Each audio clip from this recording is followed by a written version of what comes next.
As you fire and wire new thoughts and condition the body into a new emotional state, if you do that enough times, it'll begin to become familiar to you. So it's so important, just like a garden. If you're planting a garden, you got to get rid of the weeds. You got to take the plants from the past year and you got to pull them out. The rocks that sift to the top that are like our emotional blocks, they have to be removed. The soil has to be tenderized and broken down. We have to make room to plant a new garden. So primarily, we learn the most about ourselves and others when we're uncomfortable. Because the moment you move into that uncomfortable state, normally a program jumps in. When that program jumps in, it's because the person doesn't want to be in the present moment and engage it consciously. So when you teach people how to do that with a meditative process, it turns out that when they're in their life, they're less likely to emotionally react. They're less likely to be so rigid and believe the thoughts they were thinking. They're more aware of when they go unconscious back into a habit, and that is what starts the process of change.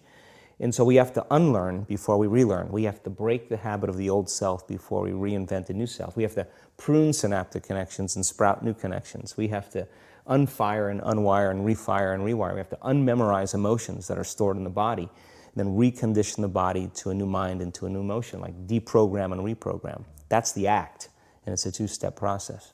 Yeah, I like the way that you call that out as an action. There was another thing that you said that I thought was really powerful about how insights themselves are essentially inert. They don't do anything. What then do we do with an insight? How do we take a breakthrough moment and make sure that it's not just a breakthrough moment? Like, I guarantee people watching right now are having like 100 aha moments.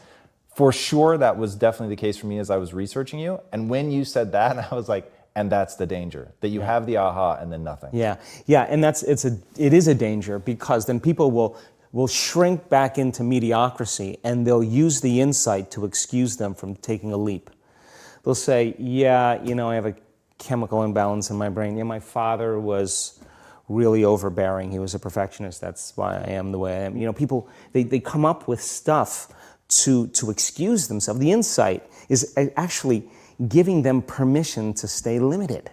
And it's an amazing idea, because they'll say to you that they really want to get over their anxiety.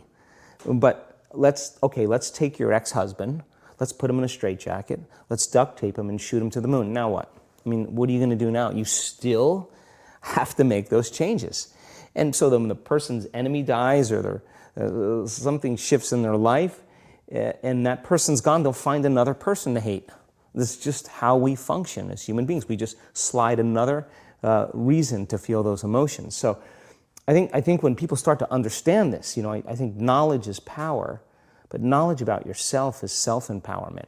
So how much of this is really learning to just bifurcate the world into, there's negative emotions that have negative neurochemistry associated with, and you said that in those states, if you're living in a perpetual state of stress hormones and things like that, illness is like a step away.